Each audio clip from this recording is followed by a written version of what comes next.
Today, June 29th, 2022, I, Maya Hill, the interviewer, will be interviewing Mr. Andrew Brown. The location is over Zoom, and this interview is for the Black Student Alumni Oral History Project. So, Mr. Andrew, I am so thankful to have you join me today to be interviewed for this project. I started this project because I thought it was really important to store and preserve the stories of Black students during a time when in the society, youth activism and college activism was really like at its highest or climactic point. So I'm just happy that you're here to share your story about your experience at Penn State.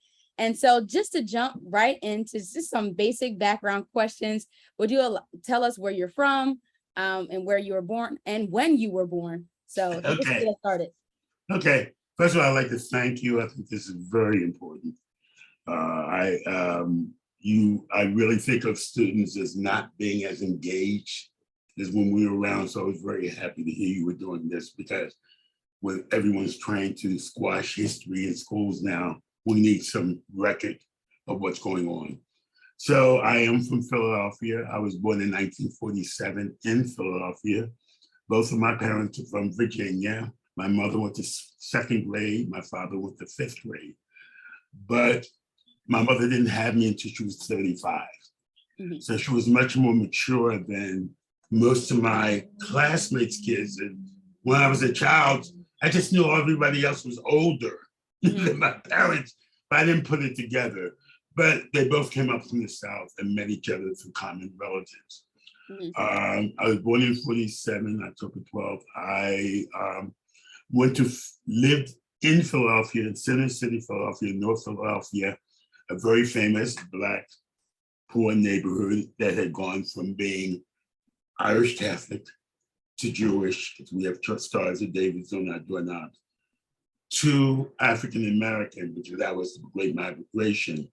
And in my history, I know W. Du Bois wrote a book when he was at the University of Pennsylvania called The Philadelphia Negro. And that fascinated me after graduating from high school, because I thought every place was like Philadelphia, meaning 50, 60% Black, African American. And I went to an all boys high school, except I went out of my neighborhood for junior high school to Germantown. And then you have to go to your local high school, which is this all boys high school that really was like a magnet for the poor white areas, the Puerto Rican areas, and the Black areas. So it was like 50% Black, 30% white, then Puerto Rican. And that was really between Germantown and going back to North Philadelphia, where I had the most exposure with cultural groups that were other than African American. My high school, which was called Edison High School, used to be Northeast High School when it was a white area. When that white population moved to the Northeast, they took the name and all the trophies and renamed the school. So I went to Edison High School, which is an all-boys high school, and it really was an introduction to people from my area, because I had been away for junior high school, which is much more diverse, okay? It was a school that, strangely enough, was very diverse in terms of what went on, because even though there were different cultural groups, I was in the academic track. I took Latin, which was rare for a public high school. I also had a fencing team, which I don't even know exists in a public high school anymore. And I thought that was interesting. And they had all the other sports. But it was sort of a normal high school, but it was all boys high school, public school, something that I also found was unusual for a public school. But Philadelphia sort of mocked the Catholic schools, which had all girls and all boys schools. So there were public schools, like 4 of them, that were all boys or all girls. And you would have a sister school. Mm-hmm. So that was my background. I grew up 5 blocks from Temple University, I should say that. Okay. I could have walked there, but I didn't want to go there, so I wanted to go away. I did go to grad school at Temple, though. Okay. So what was your parents' occupation? Since you did mention they only had primary school education and Right. then they stopped. So what did they do? And then also, how important was education to your parents, and furthering your education beyond high school, but in going to college? Well, my mother was very clear. She could barely read. She taught herself how to read after I was born. My father worked for Westinghouse at a turbine place most of his life. But during the 50s and 60s, they were always going on strikes for up to a year at a time. So they had their own little speakeasy where, when you're from the South, you have to make money. My father went to the army. My mother, he would send my mother money. And when he came home, he said, well, where's the money? And she pointed to a house. She bought a house right away. The house I grew up in, the house she died in at the age of 95. 3-story brownstone house in Philadelphia.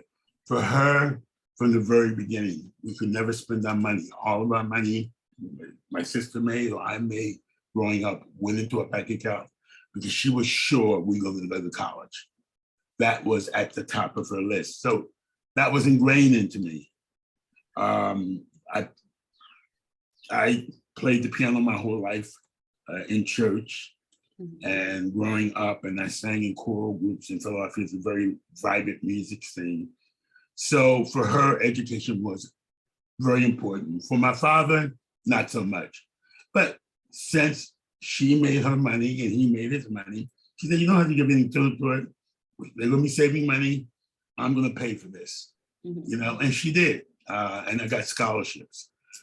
So there was never a question of what I was going to do. I was going to go to college. And the same with my sister, except hers took a longer route because teachers didn't encourage her to go to college. But she said, she ignored the teachers, said, this is what's going to happen. She put her in junior college. She fought my sister all the way through college. And made sure. And then she said, you cannot depend on anybody else to take care of you but yourself. You cannot depend on a man. You can't depend on any system. It's up to you. And my sister became a teacher. Wow, that's amazing. So how did your education, like in Philadelphia, from going to Germantown, and I think, which is a very middle-class Black and white area. Would you say? Sorry. I'm just trying to give people the idea. It's a very middle-class white and Black area. Because, I'm just trying to give the flavor of the culture in Germantown. Because I did not live in that area. It took an hour and a half to get there every day. Wow. So how did your experience going to Germantown and then also Edison prepare you to go to Penn State? And why did you even select Penn State? You said you lived 5 blocks down the street from Temple. So why did you decide to go to Penn State and not go to Temple or one of the other schools, Drexel, University of Penn, other schools like that are in the city? Okay, well, Temple was more reasonably priced. It was in walking distance, but it was too much like going to school my whole life. I wanted a new experience. I wanted new people. Although when I got to Penn State, I knew half of the people from the Black population because I went to school with them in Germantown. I didn't know I lived in North Philly until the teacher announced that I was going to Edison. Everybody looked at me, well, where do you live? And they found out literally I lived in North Philly. But other people had gone to this school like Tammy Terrell and people like that who were singers who lived in a more upscale area. So when I went to North Philly, I enjoyed it because there were people from my neighborhood, but at the same time, I could see there were less opportunities. People were poor. Not as many kids were going to be going to college. If a kid was suspended for Catholic school, they would go to the public school. And they were good kids, so you wonder, well, why did they get expelled? Well, for various reasons. But I knew I did not want to walk to school, so my mother thought I had applied to Temple, but I didn't.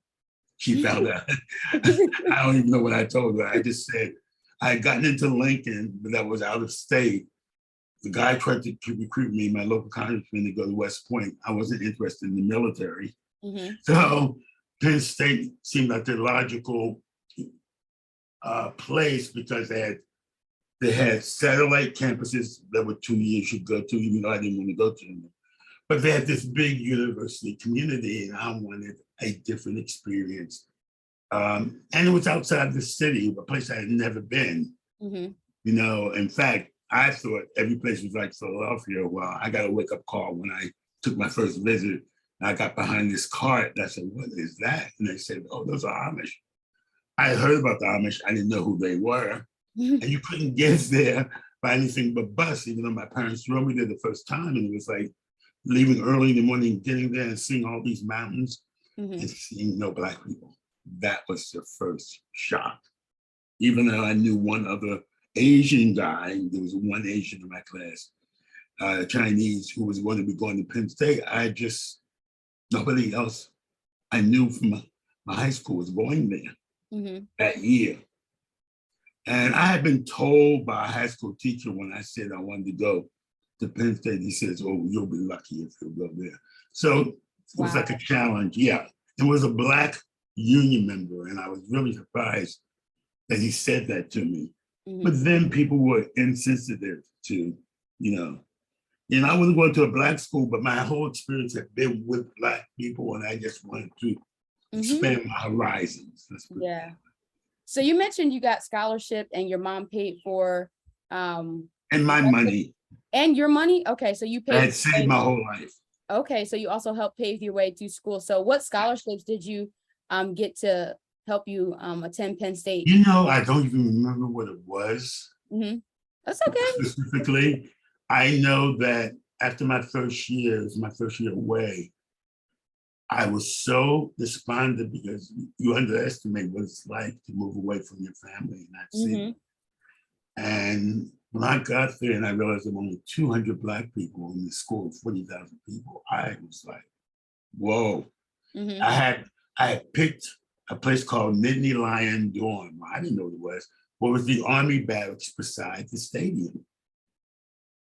But why I picked it is because I would have my room to myself. Okay, yeah. But I had no idea it was going to be Army barracks. And then the other thing I did is I registered for 6, 8 o'clock classes because I don't know if they still have classes on Saturday. But I think they may. Yeah, well, as you know, you don't know, but you didn't do it, obviously. But I did. I actually took one. I had one class and it was like every other, I think, once a month on a Saturday. Okay, well, this was every Saturday. Every class was 8 o'clock, Monday to Saturday. And I wanted to eat breakfast, which meant I had to get up at 6:30 to get there to eat at 7. And I said, what did I do to myself? Like that. But you learn, I made it there. I might have fallen asleep once, but I made it there because I was not going to miss out on classes because school was not easy for me, because everything was like multiple choice. Yeah. So when you got to Penn State, you said it was like a culture shock. So can you explain when you went to go visit, the first time you went to go visit, then also what it was like when you actually were dropped off, said bye to your parents, and kind of what was that experience like, especially the culture shock, since you did say you spent most of your education around African Americans. So what was that like for you? It was exciting because, and like it was in the country for my thing, it was like farmland. So it was like an adventure. And when you're a child, you want an adventure, you want something different. I didn't realize how radically different it would be, meaning I could go a whole day without seeing anybody Black. That took me time to get used to. And then people were from all over the state. Well, the 2 biggest African-American groups were from Philadelphia, Pittsburgh. And it got me, and some people I recognized that I went to school with in Germantown, a number of people who I hadn't seen like for 4 years. So that was fine, but you had to go looking for them. I mean, the ones you could find were in the fraternities. And I never considered myself a fraternity person. That's not who I am. As a person, I'm not a person who just joins groups to join them to be social. I only have one sister. We lived in a 3-story house, so I was lucky, and 2 parents, my mother and my father. So I was used to really having a sense of myself that was not connected to a lot of groups. But if you wanted to interact with Black people, there was the Greek system, and they were the ones who gave the parties.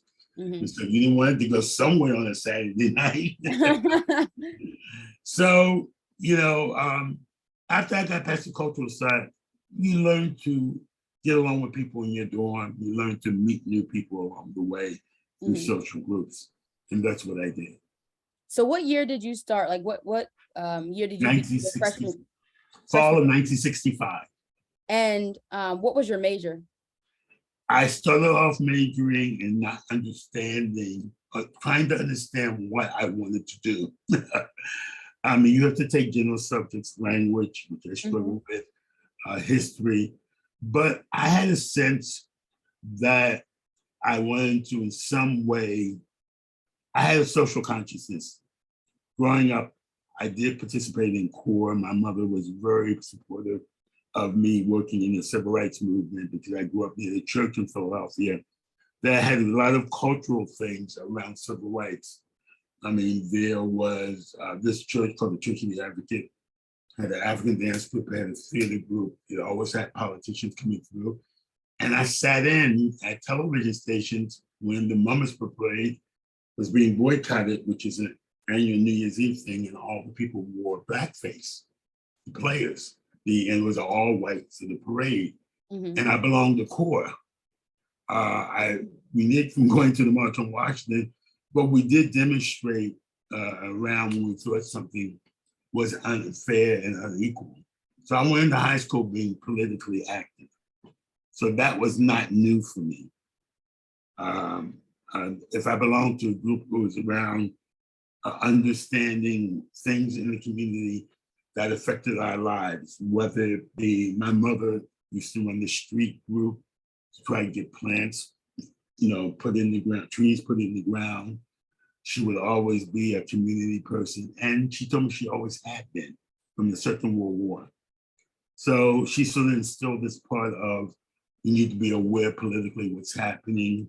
And you should always vote. And she was a Republican at that time, even though most people started to change. But she was a Republican because the person in the street who could get things done was a Republican. And there was one person on that street who was Jewish, who was the councilman for the whole area. He was Republican. She said, just because you're something doesn't mean you have to vote it, but you do it for political reasons to get what you want. So that was my sort of background when I was growing up. Also in the school, I belonged to a lot of musical groups. I sang, I was in boys choir, played the piano. So I always did a lot of music. So at Penn State, I joined the men's glee club. And I was a part of that for 4 years. And I did theater productions, a couple, when I was there, just to change up, to meet new people, and to get other sort of perspectives of who I am. You know what I mean? Yeah. So, okay, your major, we didn't get to that one. Oh, decide. It ended up being general arts and sciences because those are the sort of things that allowed me to take a broad spectrum of courses because I really didn't know what I wanted to do. I had an idea, how they give you a test of what you were good at. On the top of my list was being a minister. I said, well, I don't know about doing that. I had turned negative about church things because I had played the organ in church and saw, to me at the time, it was a hustling business. And the church I grew up in, that I still belonged to, my parents belonged to as a kid, I had seen ministers come through and get money and leave, except for the man who started it. He was a very wonderful guy who was going to Lincoln. But I grew up in another church that was Episcopalian, another joint, and did a lot of political work. So it can be both ways. It's just finding, it's not the religion, it's the people, as they say. So it's like finding the right, fit for my interests. And the Episcopalian Church seemed to be, at the time, the most active in really answering my needs as a person for social justice. Okay, so at the time you get to college and it's 1965, so there's a lot of political activity going on in the country, a lot of racial tension. So did you see or did you experience any of those things at Penn State, and what was it like? Did you experience any racial tension with students or racial tension with professors? Because I also want to talk about your political activity, but did you experience anything that charged you to want to get? Oh, yes. When Oh. you are the minority on campus, people just like now, and people are much more bolder now. We know what people feel like when you're with them, when you're around them, who they associate with, who they come from, how they're patronizing, how you listen and hear they don't quite understand what the issues are. So being one of 200 out of 40,000, you could be, most of the time, you get a one or two person of color in the class. Mm-hmm. So issues would come up all the time. And as we moved on, one of the things that we did and advocated for was more history around people of color. So they started an African history course with this guy that all of us took, and he was very good, in fact. So in classes where I was the only Black person, some teachers were very sympathetic. As an example, I took an acting class, and we had to do scenes, and we had to write about our experiences. And one thing I sort of say at the time is, I find it hard for me to get excited about acting when there are very few roles for African Americans, and then it was Black actors. And you look on television, you look in the theater, and there are very few opportunities. Is there really a role that I can really play? And at the time, I said no, and the teacher read it, and it really must have struck a nerve. And it's the arts. People in the arts tend to have a wider spectrum of the world because they're representing the world. Mm-hmm. And she could have connected with it. And when I said it, when I wrote it, I noticed that she took note of it. And I did well, but it was a course where you had to present what you thought your issues were going to be in this going out in the world and trying to be an actor, and then performing. Mm-hmm. And at that time, I found out that I really had a sense of timing with being acting and being funny, and people really sort of liked it. You find that out through acting. But at the same time, I was asking questions to her that nobody else, because it was mostly white, was putting out to her. So I could see she saw I was trying to figure out my role, my space, what I could go out and do and not be the only one and face the obstacles. So in that case, yes. In the African American history course, in the African course, there were a lot of people decided to take that, and you really got to see a whole different world. And I also took a jazz class. It was the first jazz course. And the teacher made this, all he took was white jazz people. This is why I was getting into jazz. Only because a friend of mine sang with Duke Ellington, they came to school with Duke Ellington, introduced me to Duke Ellington. I felt upset that playing classical music and everything, I had never really listened to jazz except casually. And this is my music. So from that point on, I joined the jazz club, helped to run it. And I didn't want to be president, but I did help to run it. And for me, that opened up culturally in many other ways what we as Black Americans added to the culture. And so what I got from being in this morass of whiteness is that I'm a distinctive person who brings a culture to their country that for the most part is not accepted and not rewarded. How can I play a role in putting this forward? Not only putting this forward, but helping young kids understand that we do have a role here. Because there's nothing worse than feeling disaffected and that you have no role in your own country. Yeah. So, wow, that's so good. It seems like that's something that your mom also helped instill in you as a young child, because she was very active in, within the CORE and civil rights movement and other movements. She was acting in CORE.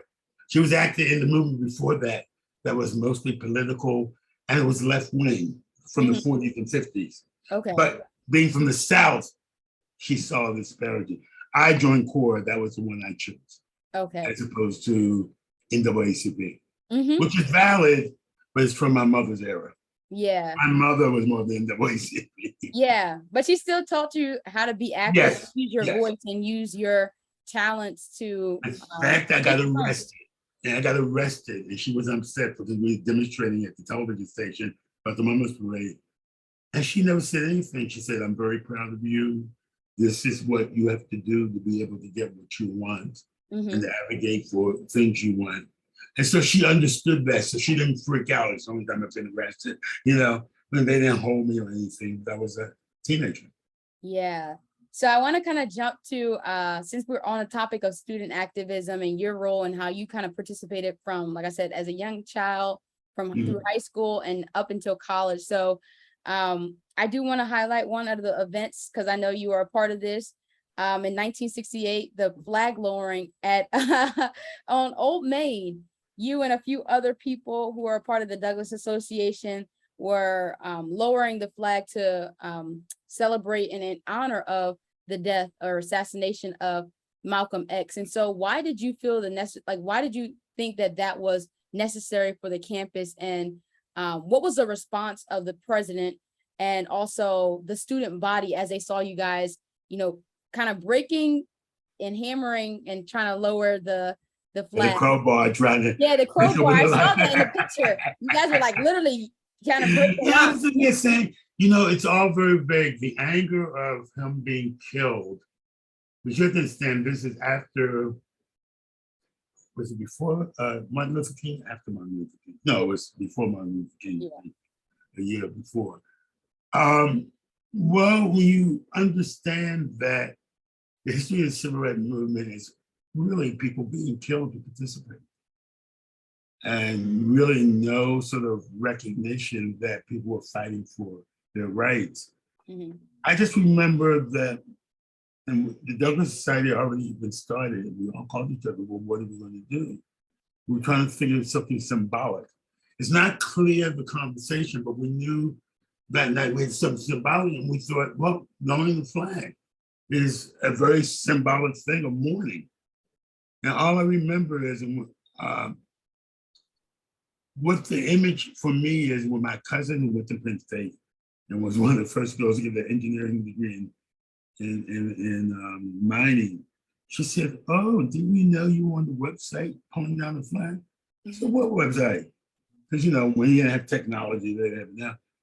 And I still haven't gone to the website. I said, but the memory came back. I said, oh, that's a film? Somebody filmed that? And I thought, wow, just brought back all the memories of the anger of, is it going to take a lot of people continue to lose their life? Just asking for basic freedom. I mean, that's what I thought. And then sure enough, somebody sent me in, I don't even know if I saw it, but when you found that picture of me, it just a rush of memories of us. It looks like my hand is on crowbar, really, but it's Clark Arrington's hand. I go into junior high school with Clark, and I met him back at Penn State. And he ran the jazz club for a year, you know, too. And we just wanted to lower the flag, and I woke up, and there's about 100 white guys come up to the over us from the fraternities. Obviously, word now that we were trying to put on the flag. And the image of all these white guys come up, you know, like, holy shit, what is this about? Is this a competition? Are you thinking all the negative stuff? And there were only about maybe 10 to 15 of us. And you think there's like 50 to 100 of them? And I'm thinking, this is going to be interesting. Well, it's like they didn't agree with us pulling down the flag. They didn't jump in to stop us, so we opened it. And I don't know if we lowered it, but I think we did. But after that, it's a blur. Because I was worried for my safety. I always watch my back. I know there was no violence, and they were just confronting us, but there was no violence, but we were angry, and they were angry because we were just lowering the flag. That's the only thing I really remember. The sadness is what overcame me. Because, I mean, this is after Kennedy's death. And, most Black people thought Kennedy was killed because of integration. He had integrated the school. There was pre-Martin Luther King being shot. Mhm. But all these sort of leaders were being in some way attacked. I don't know if the church bombing had happened, but it was obviously a point where change was happening. Mhm. And around the country, you could see change happening. I mean, it was always on the news, demonstration, it was about, even on the campus, there were people from the Student Nonviolent, SDS was the white student group. And we had a party invited them. Mhm. And the party was at the place where I lived. So we had people who went to both places. So it was a time of a lot of political turmoil, but at the same time, it all came to a head with this killing.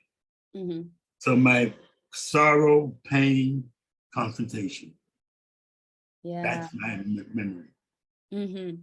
So in that, once you guys were, doing these activists, or political, I don't want to call them political stunts, but political actions on campus, you guys also did a lot that was like documented, which was written down, that you guys created the 13 demands, you wrote it up, the Douglas Association, and you guys created this list and you sent it to the president, President Walker at the time. And you also did a lot more of demonstrating within Old Main. And so if you can remember, why was that so important that you guys didn't just use your bodies or your voices, but you also put some action behind what you wanted? So writing up things that, I writing. remember this writing, getting together, and what was possible and what to do. And what I clearly remember is that there was one young student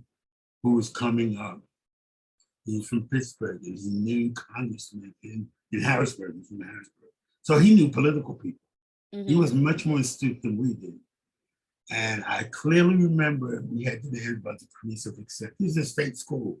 Why is there more Black people here? We knew there are other campuses, but we knew these are the two Black cities, and there were very few Black students. And we thought, And then when you did have, of course, like jazz, and you have a teacher talking about all the jazz, but the white guy was doing jazz club, like, what is his issue? Mhm. This is African American art form, and he rarely speaks about Black jazz musicians. And he just gave a thing, well, he's a faculty member, and he's the only one that will let do it, even though he's not in the music department. So we saw, unless we are clear about what we deem important, then they can always say, well, we don't have this. So we thought we document and put in paper. So the younger students were more active and more political as they were coming in. It was in the low part. We started doing this, but it started beginning before that. I have to give a shout out to Joe Paterno, because the first thing he did when he took over was put in the Black quarterback.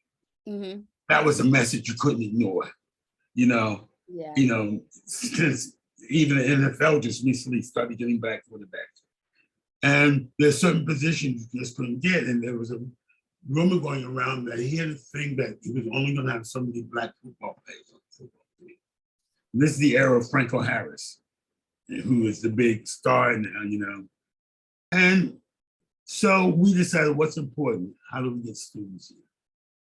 So the list of demands were put up, and we were going to demonstrate. That's all I vaguely remember. Mm-hmm. Then when they got students up, this one student, I can't even think of his name, was from Harrisburg. They said, well, we'll let somebody, and he was just adamant. He said, yeah, I want to jump in. He said, but I want 100 others with me. Mm-hmm. And since he knew political people at Harrisburg, well, that's all you have to do is say to a state school that you're from Harrisburg, you know somebody political. He had clout. He's the one who really taught me what clout was about, because I started ignoring politicians, after a while, because, they'll say anything, get elected. But he knew something. All he had to do was drop a couple of names and which one? You want a house? Here's a house. Oh, they're not paying the rent? oh, we're not going to evict them people. We'll pay the rent. Yeah. It's like, who you know and being politically astute will get action. We know nobody. But all at once, this one person knew somebody because he was from Harrisburg, a black congressman. Now, Penn State's run by state money, so we all put money in there. We all have a right more than anybody else from our state to be there. So that's when I realized this is what the game is about. Who do you know? What your goal is, and to have a thing. And the same thing, we started having an art festival. So they would try to educate people about what black, because you're in the middle of a state that basically is separated. There are very few black people, but there are black people all throughout the state. It's very small. I mean, when I went to Pennsylvania, I had never seen poor white people like that. I mean, the Appalachians, it was like a shock. So we went around the state singing in the Glee Club, and I would smell the smell. I said, what is that smell? This is the sulfur burning ground. I said, well, they smell it? He said, no, when you live in it, you don't smell it. It smells like a rotten egg. And then you see poor white people beside the road, and that's when I was really aware of, there's a big white poor population, not just a big poor black population. And basically, we were in the same place. Yeah. But their people didn't care about them. But most black people didn't have power or anybody to speak. Yeah. That's my experience. So how did your activism kind of really enhance your college experience? Well, it educated me about what's important to get things done, how you have to really educate yourself on, in any organization, any institution, who makes the decisions. I mean, money talks. Yeah. But there are people who take in the money, who raise the money, who makes the decisions. So those are the people, and that's not even the president, that's the board sometimes. Because he's a appointed position. So if you're going to be politically active, you really have to do your homework to figure out who is making the decisions. How do you get people on that sort of board? And in some way, how to be astute about what actions you take. I was just amused that for the first time, Penn State appointed a woman of color. I was like, what? Somebody's doing something up there. But of course, it takes something like the Sandusky thing for them to start thinking out of the box. And I will never forget that when I started Penn State, I said, well, how did we get here? This is away from black. When I started, you have to be able to pass a swimming test to graduate. I don't know if that still goes on. No. Okay. I don't know how many men and women get to bed. But you walk in the natatorium, and they wouldn't allow you to wear swimming trunks. You were not allowed. Why? They said it was unsanitary. And so you realize this is history here. And this is not, Penn State is at the only school. It was a thing at all the schools that you, for men at least, I don't know, you couldn't wear swimming trunks, and you wonder how things get to where they are. So I'm just saying, nothing is out of the blue. There's always a line where things start. And you have to figure out, okay, how do we get here? You have to look way back and trace, because it'll be there if you look, you know? They wanted black athletes at Penn State. Still don't have a lot of black basketball. But most of the athletes were in the big sports, football. They were going up in the middle of that cow patch, which meant I realized that it's amazing to say sports, I think in college athletics, is the deciding factor on innovation of most of the southern schools and the northern schools. Everybody was going to the East Coast or the West Coast, more in the West Coast, UCLA, USC. They all came from the South. How are they going to keep them? They're going to have to change. I'm just saying there's always a reason why things happen. And I realized sports in college athletics were the reason that most Southern schools and Northern schools really took notice of. We're gonna have to get more Black students in here. We're gonna have to entice them because the country was basically segregated in school. And they knew how to, their parents were not gonna send their babies to some racist school in the middle of nowhere. Yeah, you're right. So, I mean, you just have to figure out what's about change, and that's when change really started to happen. That's why I mentioned Joe Paterno. He knew what he had to do. He did it. Once Penn State started, because little Pennsylvania, football rules, Yeah, thank you for sharing that. But let's jump into, as we, come to the latter part of our interview, let's jump to some of the fun parts of your college experience. So we got the Black Arts Fest, we have the montage. So if you could just talk a little bit about those events and how you participated. You said you were part of the jazz club, and my first thing was used to be the record room at the Hub. That's where you could get records and listen to music. And I didn't have any records before all this technology. So that's where all the people hung out and listened to music. The focus would be on one end, you could get a booth and listen to music. Well, the jazz club, I became interested in jazz, and the best thing about it, I got to meet a lot of jazz musicians because we would take them out to dinner. So my first big one was Charles Lloyd. I'll never forget it because it was the weekend when Martin Luther King was killed. Now, Charles Lloyd is still alive, and I think he's older than me. And he came up with this incredible band that had these incredible people. We took them out to dinner. Then Martin Luther King got killed. And they were the first hippie jazz group. So they were going to do a light show. And he said, we're not having a light show. Martin Luther King, we're going to have sort of a memorial. And it was the most stunning concert. There was a piano player, I don't even know if you know who he is, called Keith Jarrett. Keith Jarrett, he just sort of retired because he had a stroke. This guy climbed inside the piano. I never heard, I'm a piano player, I never heard a person doing piano what he did. And I was just like, wow.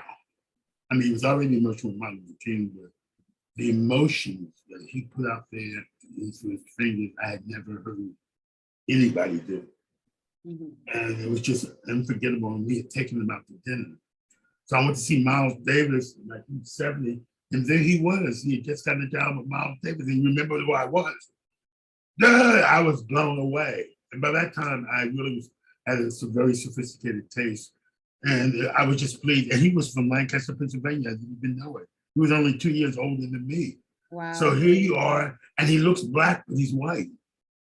He had black nappy hair. I mean, blonde nappy.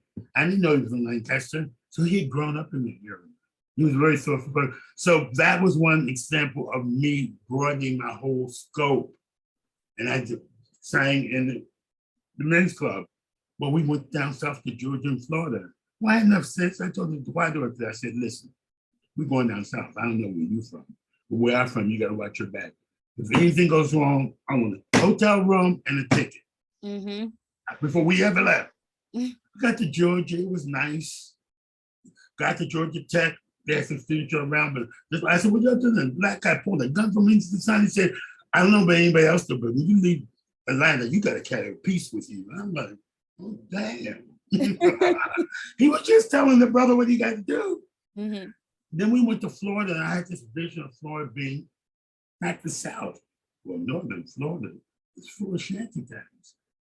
I had no idea. I mean, poor. And then we got to Clearwater. This was during the time of spring break. And they were having spring break. I didn't have spring break, some white thing going on down there.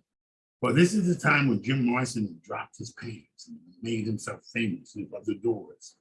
I don't even know if you know, it's out of your thing. Okay. This guy got famous named Jim Morrison, who wrote Light My Fire. He got famous because he dropped his pants. That's all you're in the news. Well, the first thing that I noticed that the 3 black guys in the choir who were all together at this choir director's house. That's where we were staying. They were staying every place else, but we were staying in the house. That was fine. Well, we went to the beach, came back. Well, one guy forgot the keys. And the only way we could get in was like maybe take off the hinges off this little door. Well, nobody was on the street. But when he started taking the hinges off the door, the cops came up. He started laughing. I said, "This is not funny." He said, "I don't know where you from, but the cops fell up, and this is the South. We in trouble." Mhm. He laughed. Then everybody starts coming out of their houses, and the cops drive up. And then the choir director who lived there, who got there, drove up. And it was like, So we got dressed, we had a concert, we ran there. As I walked in, I looked at the choir director, I said, "Remember the conversation I had with you? Hotel room tonight, and we'll talk about everything else after the concert." They put all three of us in the hotel room. Well, when that concert was over, he didn't say anything, but we were on our way to Miami Beach to sing. But we ended up in Miami Beach in some white Jewish guy's house. It was a mansion. Because he felt bad, but he wasn't aware enough. All you gotta do is say the South to me in the 60s, and I know what I gotta do to keep myself safe. He did the right thing, because he didn't want us to leave. So that's a part of growing. Then we had, I'm trying to think of one other thing that we had. Oh, when we had the arts festival, that's the best thing that we ever did. A lot of people came out because these people were all from the middle of the state. It was like introducing you to a culture they heard about. So there was arts, dance, and theater and singing. It was all encompassing. We helped put it together. And my memory of it is that there was a good turnout and they got a good review. I think it was the first one. Do they still have the arts festival? No, they don't. They don't still have it. They have like an arts fest at state, in Penn State. Penn State's Arts Fest every July, I think, or something around June. July. Oh, after this term is over. Yeah, but I don't think they don't have. It's a whole different thing. Yeah, it's a lot of effort. But it must have gone on for a couple of years. Yeah, I think until the 80s, I believe. Maybe maybe let me not say 80s, maybe around the 70s. Okay. And then probably it just kind of dialed, went away. So yeah. Okay. So that's cool that you got to travel and got those pretty interesting experiences. Well, yeah, it is. I mean, it started my thing of I don't even know this country. That's why I need to investigate. I mean, we're going to the mountains is one thing, but you realize it's a very diverse country. But there's always a Black community and there's always struggling people, Black and white. But, when I moved out here, there's so many different cultural groups. It was like, wow. There's like 5 different Asian groups. And if you don't know it, you think they're all the same, But they aren't. And they got the same issues we have. They don't see themselves as one. But the white culture see them as one. It's Asians, And I found out the recent immigrants can be more racist than white folks when they're trying to assimilate. But that's the way it goes. Yeah. So if you could share before we kind of, again, wrap up, what was your favorite memory at Penn State? My favorite memory was always around the concerts at Penn State that I did. Well, the friendships I've made that I still have. One of my best friends from New York, he's always giving me a ride to Philadelphia. He lived in Manhattan. He's white. There are a number of people I have as friendships I have to this day from Penn State. And I have friends from elementary school still, who used to live in my street. I'm a person who's very social. I don't know if you can tell that. I'm very outspoken. But, it's true when they say, the best thing you can have is a good friend. You can have lovers, you can have family members, but these people will share experiences with you that follow you throughout and make you who you are. Yeah. Because you make choices about who you're going to stay in touch with. I've always been the person who stayed in touch with people. Some have come and gone. Some don't want to talk to me because of who I became. So all of that makes you who you are because it makes you clear about what's important to you in your life. Friends are important to me. I find that we all need them. Yeah. They help us when we're down. You're going to be down. sometimes. And life is not easy. So you have to find out who you want around you to bring your spirits up, because friends can bring you down. Mm-hmm. Those aren't the ones you want to call. And they Yeah. can also save your life. You know, I've lived alone for 25 years, and it's amazing. One time I got pneumonia and my friends could hear I wasn't myself, and they all planned to come in and break my place and get me. Because this is the roller coaster of life. And these are the people who keep your spirit going, you know, who care for you. There's your real family, and there's your other family. Yeah. The people who care that you're happy, whatever happiness is for you.